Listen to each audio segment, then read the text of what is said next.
Hi guys, welcome back to my YouTube channel. This is your boy Barron, and today I'll be taking you through my strategy, through my process of acing through the verbal section in the GRE. So to start with, I would say you should hide the timer.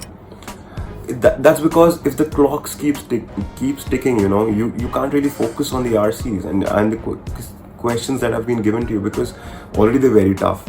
And if you keep on seeing the time, oh, I've used 30 seconds for this question. Oh, I took 1 minute for this question. Oh, I even took 2 minutes to solve this question.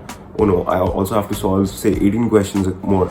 So in that case, you might choose the wrong answer, or you might even know the answer and it might not strike you, right?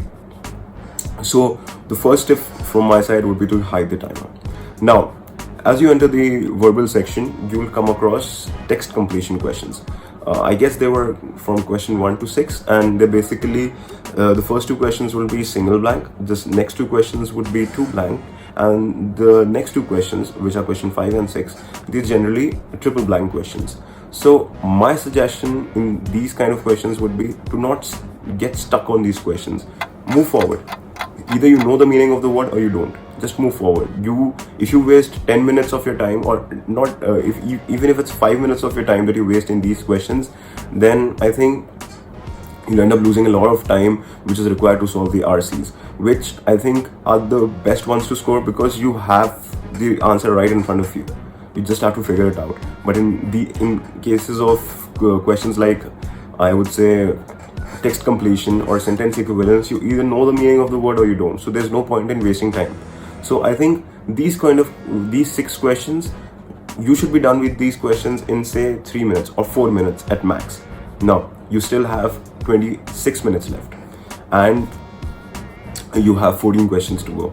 So now you'll come across maybe a small passage or a medium length passage, and I suggest you solve it right there, because moving forward, when you will have to solve the long RCs or critical reasoning questions or sentence equivalence questions, you won't get time to come back to these 2 or 3 questions perhaps. So these are generally questions 7 and 8, or it might be only question 7. So you should solve it right there and then. After you solve it, it'll take you around, I would say, 3 minutes perhaps. You still have 23 minutes in your hand, so you still have a lot of time in your hand. But now is the main tip that I want to give. Skip the longer passage. For now, skip the longer passage, move to sentence equivalence, because solving this passage will take you at least 7 to 8 minutes. It will take you at least 7 to 8 minutes, and then you'll be solving only 4 questions, or you might be solving just 3 questions, and then you'll have on the back of your mind that, oh no, I still have 9 questions to go or 8 questions to go, and the time left is what, 6 minutes, 7 minutes at max, or maybe 8 minutes. I don't know. So, and you'll have 2 smaller RCs left in the later section and sentence equivalence questions. So that's a lot to cover if you have just 6 to 7 minutes left, or even 10 minutes left for that matter. So because your long RC could take you as much as 15 minutes, or it could take you 10 minutes, or at least 8 to 9 minutes. So for that reason, I think you should move on. You should skip this for now. So moving on, you'll come to the sentence equivalence questions, which are again pretty easy if you know the meanings. These were my favorite kind of questions, as I've spoken about these in the previous videos as well. So these kind of questions do not require much of an effort or time either. If you know the meanings, you get that at a glance. You just have to choose 2 options out of the 6 options. So if you're good with your vocabulary, if you've brushed it up properly, then I don't think it should take much time. Then these will be from 11 to 15, or 12 to 16, or 13 to 17. Depends upon the kind of RC questions that you've gotten previously.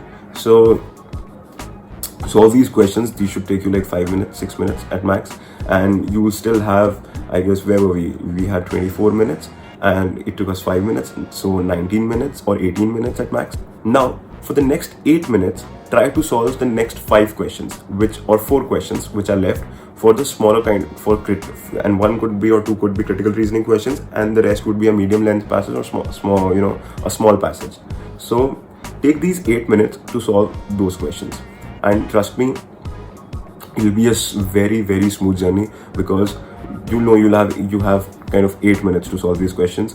And once you're done with these questions, I would suggest you to again unhide the timer. Now you'll see that you have 10 minutes left to solve just 4 or 3 questions. Yes, you can relax, but not too much, because these 10 minutes will be very exhausting for you since you have to go through the longer passage. Now use these 10 minutes to solve 3 to 4 questions, whichever ones are left. Then you might be like I was left with a couple of minutes in the verbal sections, which is very unusual, which was even unusual for me because in my mocks I would generally exhaust all the time. So you'll be left with a couple of minutes to go through the verbal section again. And I think this is the best strategy. I tried a number of strategies and this one worked the best for me. So do let me know in the comment section if this works for you as well, and I'll be coming up with many more videos related to GRE, so stay tuned to the channel. If you like the video, like karen. If you really loved the video, kindly subscribe to the channel. And that's all from my side. This is VC signing off.